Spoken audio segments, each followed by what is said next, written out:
Well, welcome to the Raptor Queens Podcast, the first woman-led Toronto Raptors podcast. I'm your host for today, Esi Magic, joined by the wonderful Alison and Sonali Sharma.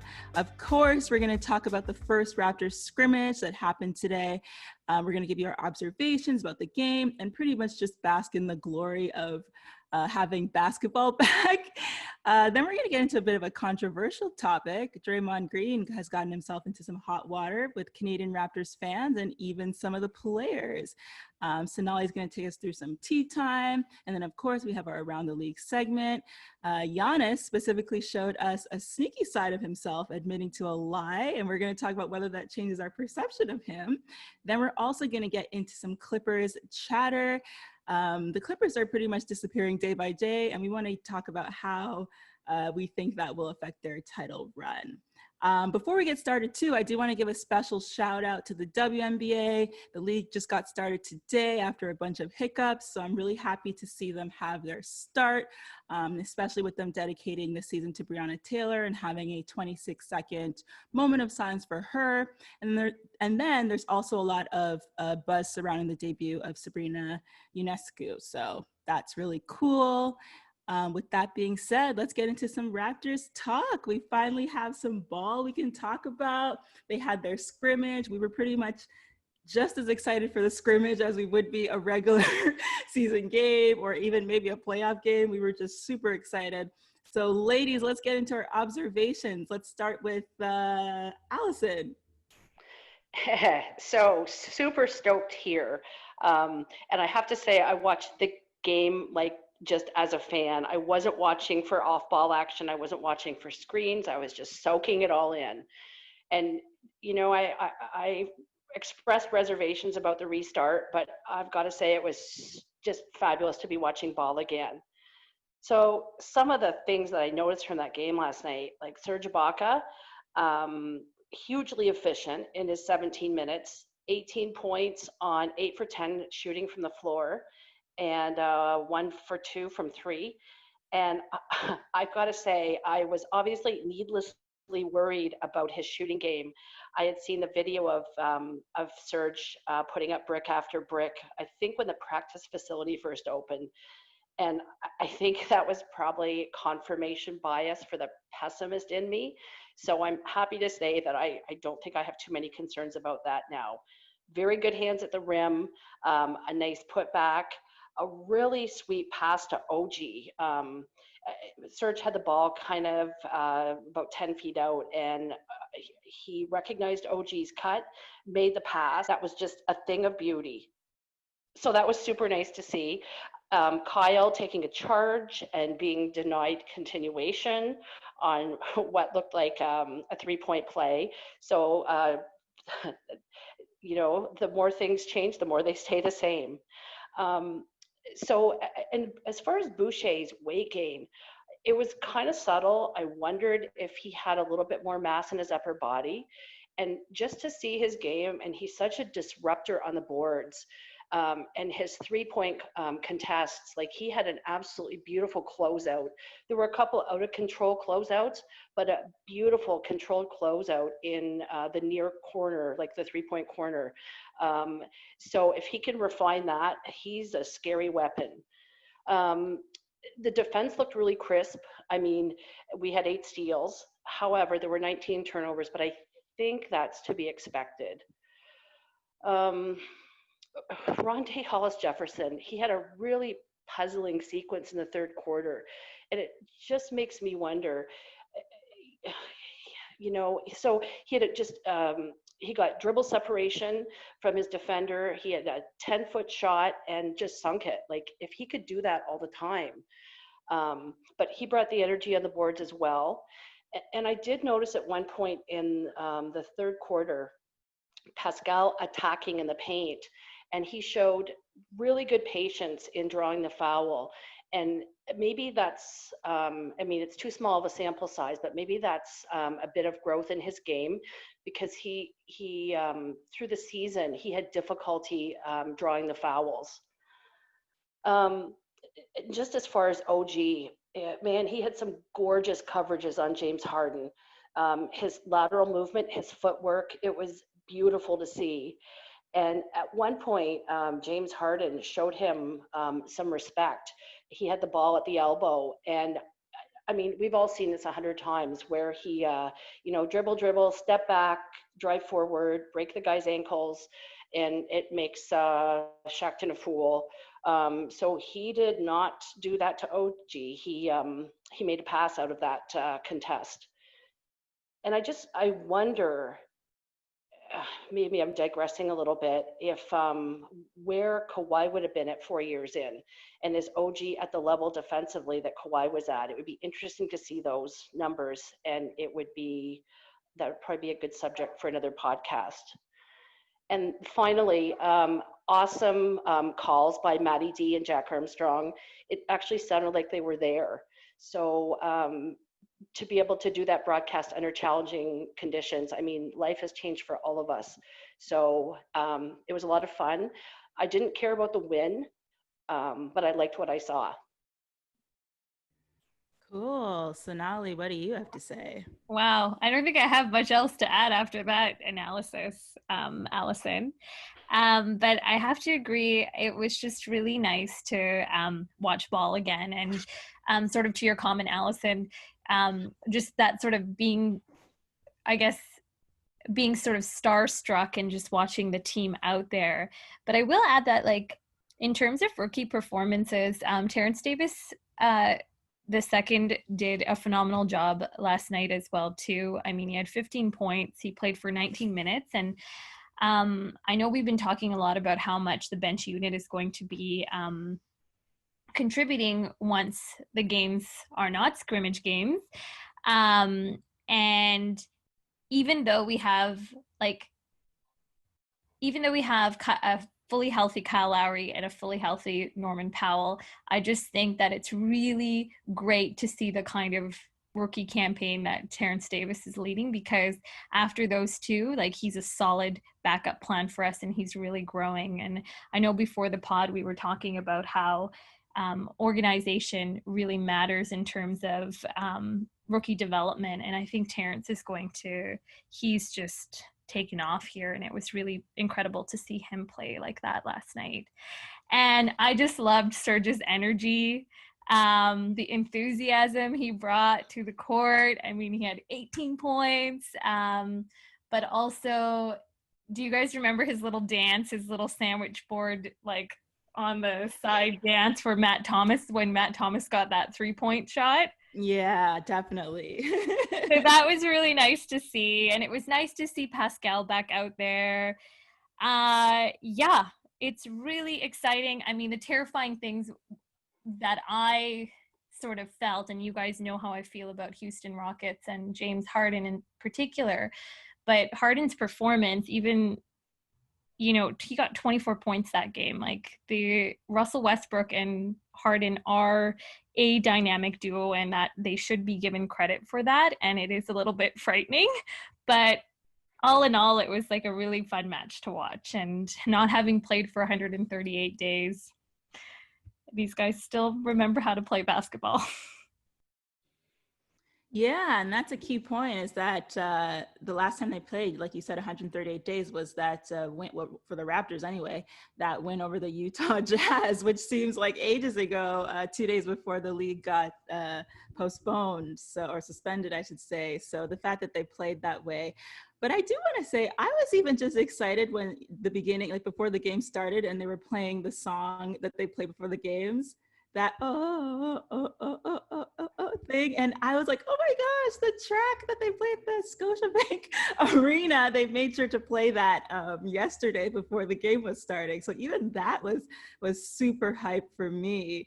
But yeah, you guys covered most of the points. Of course, I was very happy about Serge Ibaka's performance.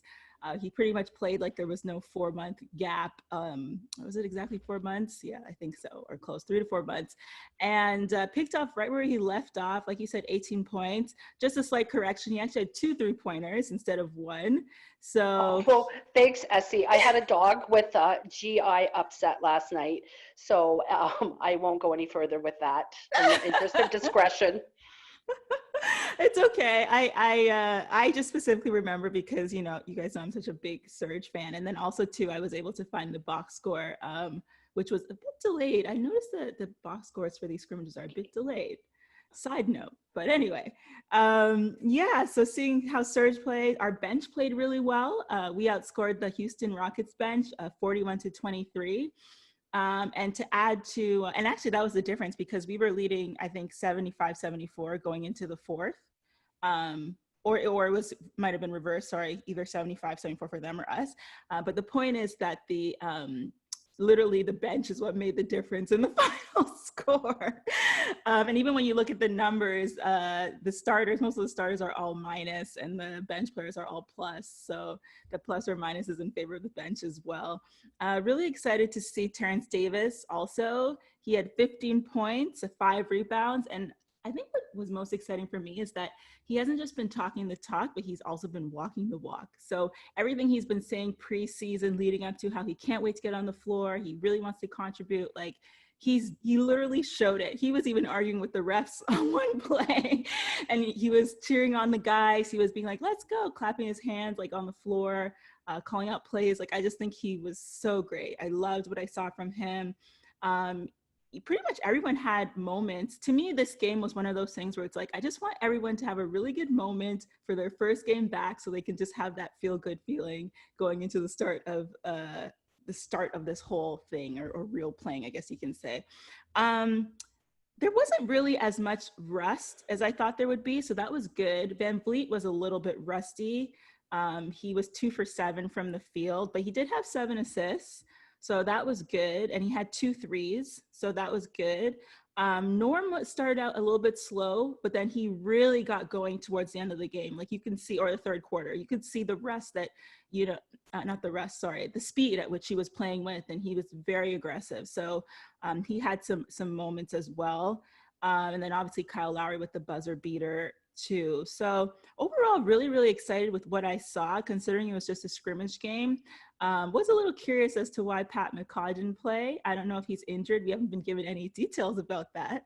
But I was a little curious about that because we all know that Nick Nurse loves Pat McCaw. So that was a very interesting there. Other than that, I was just excited to watch everyone, like even with the Houston Rockets too, like getting to see James Harden play in our first game was really exciting. He had the 24 points that Sonali mentioned. Considering that Russell Westbrook just arrived in the bubble on Monday, only participated in 2 practices, I didn't even expect him to play. So the fact that he played 15 minutes, had 10 points, 9 rebounds, and he just was so energetic. Some of his plays, that full court layup he did was really exciting to see, tons of energy. So overall, I just really enjoyed seeing all the players, everyone play, and even just the energy too of the deeper bench players, I guess you could call them. It just shows how much a lot of them were eager to get back and play, because a lot of these guys are still trying to prove themselves on their team and might be fighting for contracts. So just seeing that energy level from everyone was very exciting and interesting, and it makes me very excited for the next game. What are your guys' theories about Patrick McCaw? We know Marc Gasol, it was because it was by choice. I think he'll probably play the next game, and we know that Nick Nurse said he's going to kind of rotate some of the players. But we didn't get anything about Patrick McCaw. I don't know if you guys have any details. I don't. And I think that for Mark, that was clearly a load management issue, right? And Nick Nurse had made a comment about that it was related to the matchup.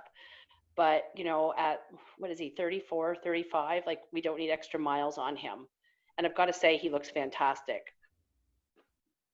Yeah, I was a little concerned, to be honest, about Marc Gasol after Nick Nurse revealed, I mean, it was the first practice, so we can't really judge on that, but how they said that he had to stop practicing at a certain point. I think it was revealed by Josh Lewenberg that Mark had stopped practicing early on because of, I don't know if it was conditioning or something like that. So I am a little bit worried about his conditioning. So I'm just really curious to see him get out there and play. Hopefully he does play the next game.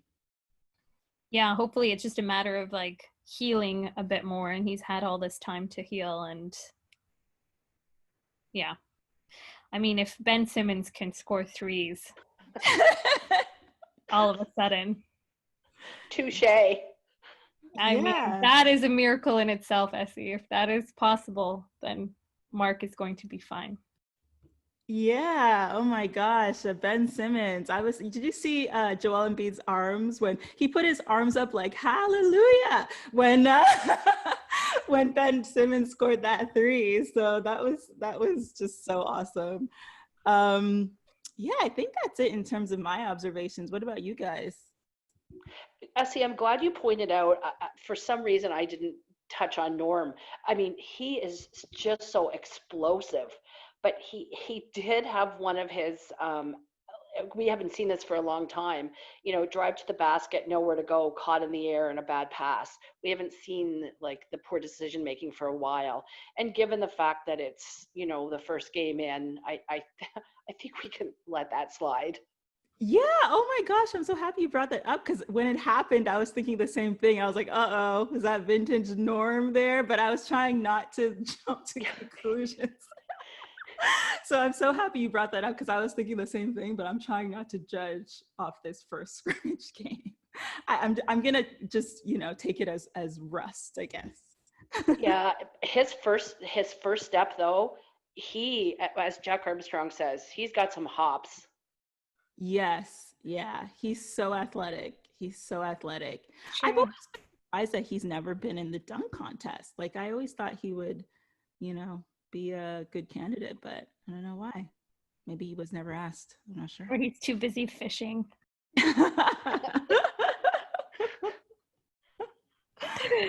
Oh, Norm. All right. So let's get into our second topic.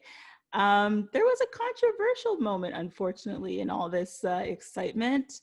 None other than Draymond Green, who has a history of being controversial.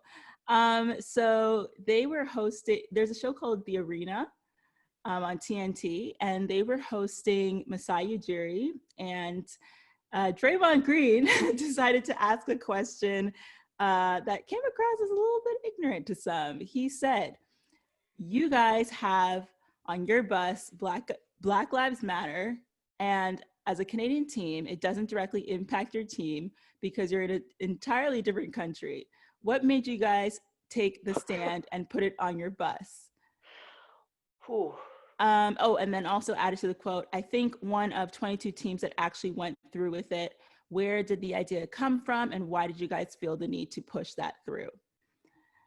So this was an immediate firestorm, especially from Canadian fans who feel like, first of all, the players are, almost all of them are American. And also too, there is racism in Canada that happens. So what do you guys think about this? And then we'll get into Chris Boucher's response in a moment. Sonali, what do you think? Yeah, I mean, I definitely think it was sort of a not well thought out statement, but as Charles Barkley has pointed out about Draymond Green, that he likes the guy, but he's always characterized him, I think once he said something along the lines of, Draymond Green is the least liked person or man in a boy band, specifically making reference to the Golden State Warriors, and Steph Curry being like the Justin Timberlake and so. So, I mean, I'm not really surprised. I think it brings up it raises the issue of, yes, from a social justice standpoint, racism exists everywhere. And this is my personal opinion. I think there is a little bit of a bubble that the population in the United States of America sometimes lives in, where you hear these kind of comments quite often. But then, I mean, I don't want to get into that analysis. I just want to talk about our Raptors and what a championship level team they are, and the leadership that they're displaying by making such a strong statement. And I think it's, I mean, even in his response, Masai Ujiri is very, he just remained very composed and very like, this is part of our job. This is what we do. So racism is an issue. It's an issue in Canada. It's an issue in Sri Lanka. It's an issue everywhere. Like it's a global issue. Alison, what are your thoughts? I'm a Draymond Green fan, but I mean, on a program like this, sorry, I didn't know that. How can you not like the guy? He's brash, he's abrasive, but he on the show is completely out of his intellectual depth. So I mean, despite the fact I'm a Draymond fan, and I mean, he's charismatic for sure, but he's like so naive here. And I mean, racism doesn't just pertain to Black people, it also pertains to Indigenous people. And he's just so very ignorant of racism as it pertains to like the colonial outreach, like in Australia, here in Canada, South America, India. It's kind of embarrassing for him, but I'm not sure if he has the capacity to be embarrassed. And I mean, this is one thing, one time that I really appreciate Charles Barkley, because he's an intellectually curious guy. And Draymond is kind of the typical American. He's like insular, and he sort of lacks awareness of sort of international, issues and what's going on in the world. So the whole thing is kind of unsurprising. Well, first off, I want to say I didn't know that Draymond had any fans. So, well, I like Pat Beverly. What can I say? So, yeah, good revelation there, Alison. But yeah, for the most part, I agree with you guys that, yeah, it was unfortunately, it was a typical kind of stereotypical viewpoint of how internationals kind of view Americans. And, it was unfortunate that it came from somebody who was on such a platform to say that, because like you guys said, it really doesn't matter where you live. You can care about racism in any country, and racism happens everywhere. So yeah, that was definitely kind of ignorant on his part, and especially because like the majority of players are American, so it affects them in their hometowns. They've had experiences when they were kids, like, or even teens, who knows when else. So it was just not, he just worded it all wrong. He really should have just said something like, oh, you guys were the only team to put Black Lives Matter on your bus. How did the idea come about? Or something like that. Because it was clear he was trying to talk about the bus, but he just worded it all wrong and just made his true colors show, or his true thoughts show. So that's my take on that. But Chris Boucher snapped back, and he had his own response for him. Chris Boucher is Canadian. I know if you're a Raptors fan, you likely know that, but just as a reminder, and he had a response twice. He first responded on Instagram to the video. Specifically, he said, so if you're a Black Canadian, you're not directly part of it. Is a Black Canadian not a Black man? Shake my head. I thought we were all in this together. Which was like, oh, that type of moment is what I had when I read that. And then on Twitter, he also said on the video, hold on, my man. So for all Black Canadian mans, it doesn't directly affect us. Aren't we all fighting for the same thing? Racism is everywhere. I respect you, but we go through our battles too. So what did you guys think of Chris Boucher's response? Did he handle it well? Yeah, I think it was like a very well thought out diplomatic approach. Like, he wasn't accusing Draymond of being dumb or ignorant, as I think we're sort of notionally saying here right now. But I think he as such a young man and as a young player and in this league, he handled it just well. And I think it was great that he, being Canadian, being the one to respond to that. Like, someone needed to do that, and I'm really proud that it was Chris Boucher that did that. Alison, anything to add to that? It was well done, the way he worded it. I mean, he was properly deferential to the gigantic Draymond Green ego, but definitely made his point. Yeah, I thought it was good. I was happy to see him step up too, as a Canadian specifically, on the team. Just him and O'Shea Brissett, right? Are the two Canadians on the team? Yes. Yes. So, Yes. so out of the two of them, it was nice to see him to step up and say that. All right. So should we get into some tea time or some bubble tea time? Sure. So I just want to say that for this week's bubble tea, there actually isn't a lot of bubble tea for the Raps, and I specifically think that that's a really positive thing. I mean, we want to spill the least amount of tea as a team because we are a championship tea, and the only kind of tea that we have is high tea. So I just want to put that out there. The types of stories about the Raptors have been really good stories this week. It was Nick Nurse's birthday yesterday. So shout out to Nick Nurse, 53. He had a great celebration in terms of the boys being back on the court. And it looks like Serge Ibaka took a ice bath at around 11:43 p.m. So that's a good thing to know that he was in his room at that time. OG Anunoby posts a video of him wishing everyone a very good weekend, which is also very boring, but really good for us to note that he's in his room. Meanwhile, players like JJ Redick are shotgunning beers. We have Jimmy Butler, who has now become a singing sensation. I don't know if you guys saw the video of him on Twitter. I think it was a paid advertisement, but he can add singing to his repertoire. And what else can I tell you? Oh, there was some big news from so Lou Williams. He left the bubble on Thursday, I think, for family reasons.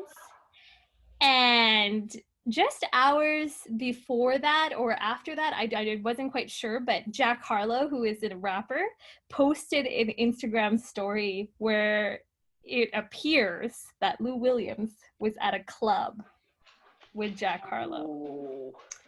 So I don't know what to say about that, but I'm curious to hear what you guys have to say.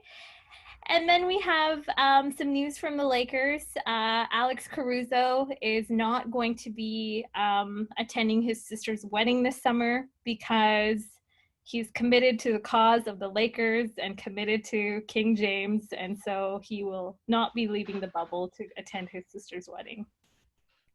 So these are just some of the news. Oh, and Kyle's beard. We can also talk about Kyle Lowry's beard. Yeah. All the so like I said, there's stuff. like really boring Raptors news, which is what we want. Oh, and Drake also sent them some very lovely handwritten, sort of like specifically noted candles, which I'm not sure if it's from like Drake's company, but they all have personalized messages that were sent to the players. So things like Muskoka for spicy, Sweeter Tings for Spicy P, Good Thoughts for Kyle Lowry, Williamsburg Sleepover for Norman Powell, which I'm really curious to know what all these references are, but I do know that he has a cabin in Muskoka, so I'm assuming that as the Raptors brand ambassador, they spend a lot of time in Muskoka. In sort of, for those of you who don't know where Muskoka is, it's in northern Ontario. It's like cottage country. I'm still caught off guard by the piping hot tea you just spilled about Lou Williams, though. Mm-hmm. Ooh, that is, looks like a bit of a cover-up then in that case. What was described as a family emergency could have actually been a disciplinary type of thing because it's a 10-day quarantine when you come back if you leave the bubble in a non-excused or inexcused way. Yeah, I did not know that aspect. And we were about to talk about the Clippers later, but I didn't know about that. So that is some very piping hot tea. I like burnt my lips on that tea. Like it was yeah, where did you see? Oh, you said on whose Instagram? Jack Harlow. Was there a pic? Rapper. Sorry? Was there a pic? Like There was like a blurry pic, but then they deleted, like he deleted it immediately. From what I understand. Yeah. Did there appear to be social distancing in the given establishment? I don't know. It's pretty fuzzy. I don't know. He was socially distancing from the bubble, it looks like. Meanwhile, what's his name? I don't know. Marjanovic. He was, I don't know if you guys saw, there was like a video, like a photo of him with a Pac-Man machine, Miss Pac-Man. And somebody posted that they said, oh, this looks like one of those mini machines. And it's like, no, it's a full-size machine. This is a basketball player sitting in front of an arcade machine, which is going to look different than all of us. Oh gosh, it reminds me of J.R. Smith saying that one of the highlights of his, he was on the Lakers channel show, I forget what it's called, and he said that seeing Taco fall on a bicycle, ride a bicycle, was one of the highlights of his time so far. I thought that was so funny. That is really funny. And also, did you guys, sorry, a bit of a tangent, but did you guys see Bull's performance with the Denver Nuggets on Wednesday? No. I didn't get to see it yet. I still have to catch up on the highlights there, but I saw it was trending though.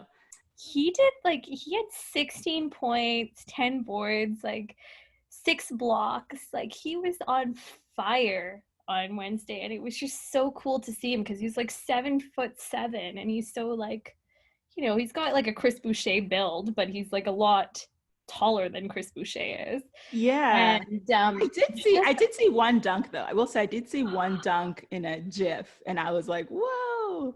Yeah, the Bull memes out there are pretty incredible. And also, it's been trending that, how could this guy be the 44th pick?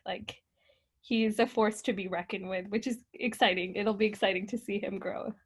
Yeah, I still feel so bad thinking about bringing up the pick. When I watched the draft, or parts of the draft because it's really long, when I watched it, I still remember how bad I felt for him when he was picked so late. You can see it on his face. He was wearing a suit and everything. And when you're wearing a suit, that means you're planning to get drafted in the first round. And so that was terrible. But anyway, I'm happy to see that he's thriving now, or at least in a scrimmage game. We'll see what he does later on.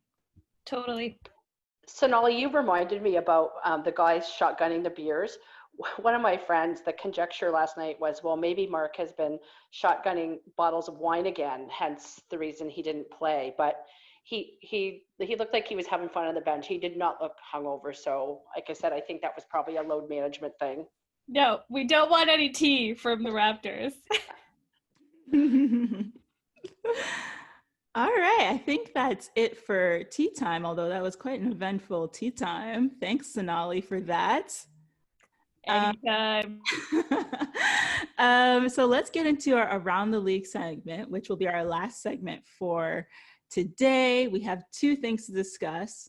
First off, our dear Giannis, because on this podcast, we really admire Giannis. We are just all over him sometimes. So he did show a sneaky side of himself, though, admitting to a lie, because earlier in the quarantine, he said he didn't have access to a basketball net. And now suddenly he's admitted that he did indeed actually have access to a basketball net, and he was practicing the whole time.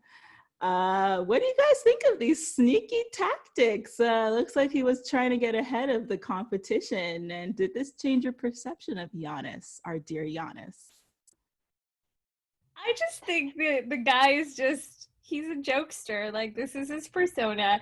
He's basically a dad joke kind of guy, and probably thought, ooh, if I don't tell them the truth that I don't have a net, it'll be really funny and I'll laugh at it in my own, I don't know, quarantine basement. I just think this is just classic Giannis. Yeah, I think he was just having a little bit of fun. This is psyops in the military, right? Psychological operations. so maybe a little bit of an advantage in the minds of the competitors. I don't know. Like, I think it's harmless. And he's so damn cute. How can you not love him? I know. And it was probably like one of his other brothers that was like, you should do this. You should really tell them that you don't have access to a net. And then like sleep deprive Giannis with his little baby and his wife, like, and making these TikTok videos was like, yeah, that's a good idea. I will just lie about this. Esi, what do you think? You know what? I think it still does show that his competitiveness is even more at a higher level than we thought. I already thought it was very high because I know he's one of the few star players who does not work out with other star players in the summer. He's very strict about that. And, you know, even though, you know, the other guys, LeBron or whoever, Kevin Durant, would invite him to work out with them, he would always say no, he doesn't work out with the competitor. And then, of course, I've seen him play and how hard he played even in just the All-Star game and just in general, he works very hard. But this is next level. This is like, now we really know how competitive he is. Like, I don't have anything against it, of course, but it just shows that like this is the next level of competitiveness and what it takes for him to get ahead of the competition. But I doubt any players would really be like, oh, well, Giannis isn't practicing, so I'm just not going to worry about my practicing. Like, I doubt it really had much impact anyway. Maybe some players who had a little gap or 1 or 2 week gap felt less guilty when they heard that of him. But yeah, I doubt it had much impact anyway. That's so interesting. That kind of reminds me of like law school and how sometimes we would have these readings on reserve for law exams, and somebody would go in and they would like rip the page out of the textbook that we needed to like understand or like that kind of thing. So I just wonder if like that analogy kind of reminded me what you're saying about the competitive level of Giannis. And yeah, I mean, I wouldn't be surprised.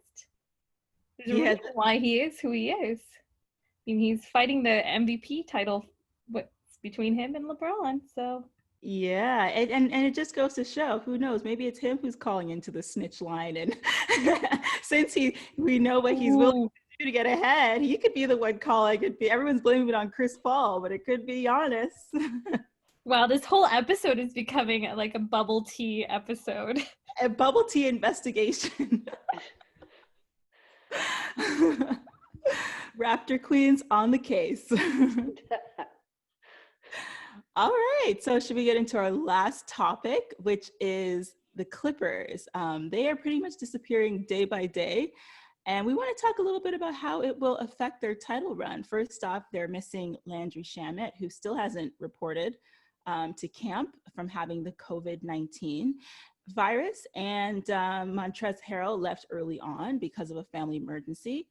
Pat Beverly also left it because of a family emergency. See, now I'm second guessing everything I'm saying because every time I'm saying family emergency, I'm questioning, was that a cover up for something else? But anyway, and now Lou Williams has also left because of a family emergency, and you guys can't see me because I'm on audio, but I did air quotes for the family emergency.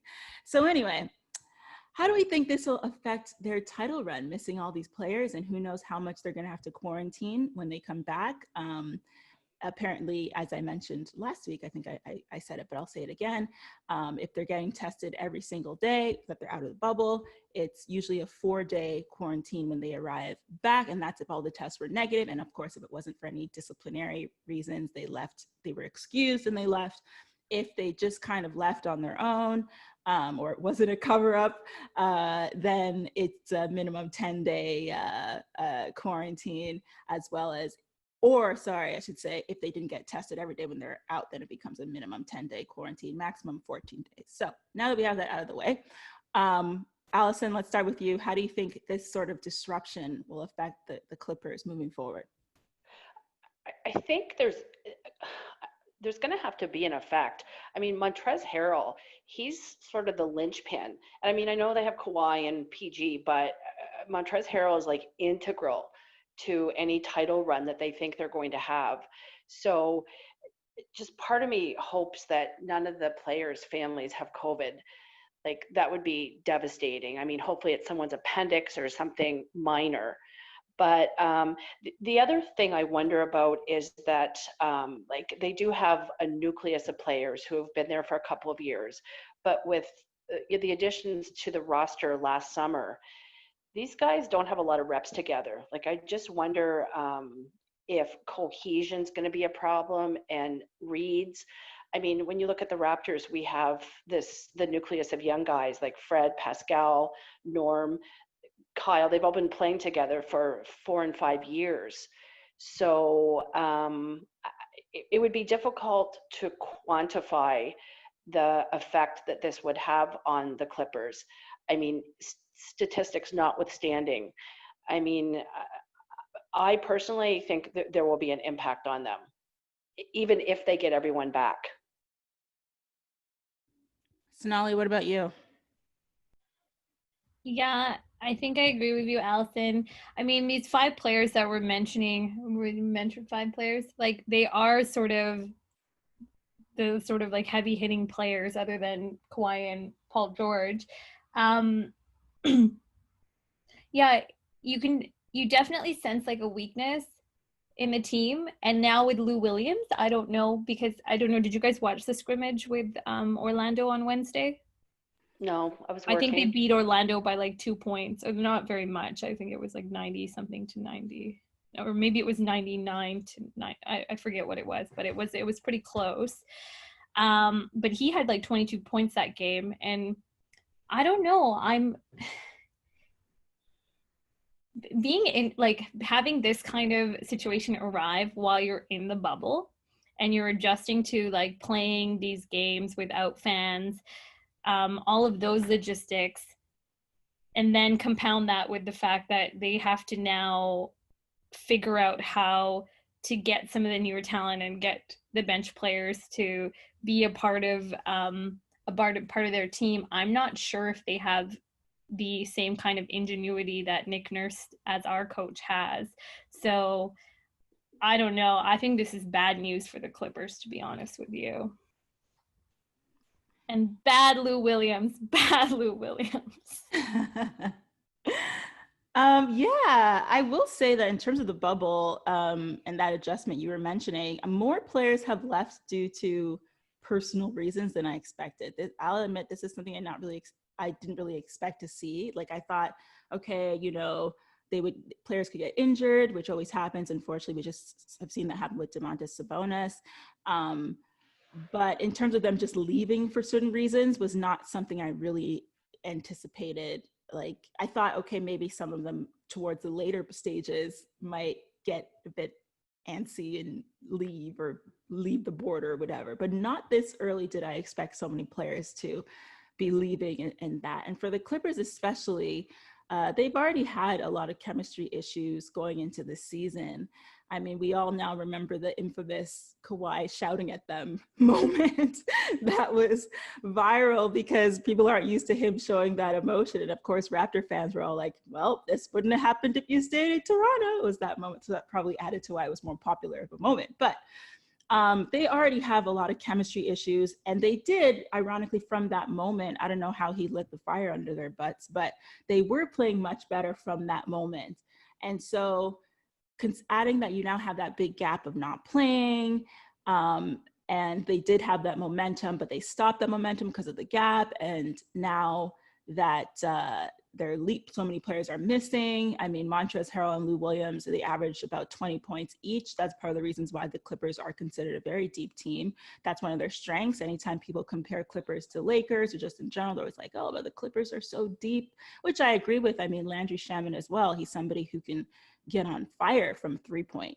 So, losing that aspect that makes them so deep could definitely hinder them, added to the fact that they already have had chemistry issues historically. So I think this is not good, and they will have some time to kind of work it out, but we'll see how well they adapt, considering that Paul George he doesn't play well in the playoffs historically. So they got their work cut out from them. I don't think it's going to be as easy as they think. I know that they probably think they're going to win the championship based on some of the comments they've made earlier in the season, but they still have their work cut out for them. And so we'll see what happens. It depends on the players' return. But this is not looking good for them moving forward. So I just saw something where it looks like Montreal Harrell will be back. I think he just posted something within the last 48 hours. So we probably won't see him between the scrimmage between Clips and what is it, Kings and Washington. Or yeah. And then but I have a feeling that he might be there for the game against the Lakers. There was a comment in the LA Times specific to Lou Williams, and they mentioned that to clear the quarantine process could take between 4 and 10 days, depending on whether his test results were all negative. So it's a minimum of 4 days. So, and you're right, Sonali, they're going to be jumping right in on Friday night with against the Lakers. The curse of LeBron James. No, it is not. It is the curse of themselves and Lou Williams going out and partying or whatever. Allegedly, I'll say allegedly to be safe. I'm just giving him higher power status.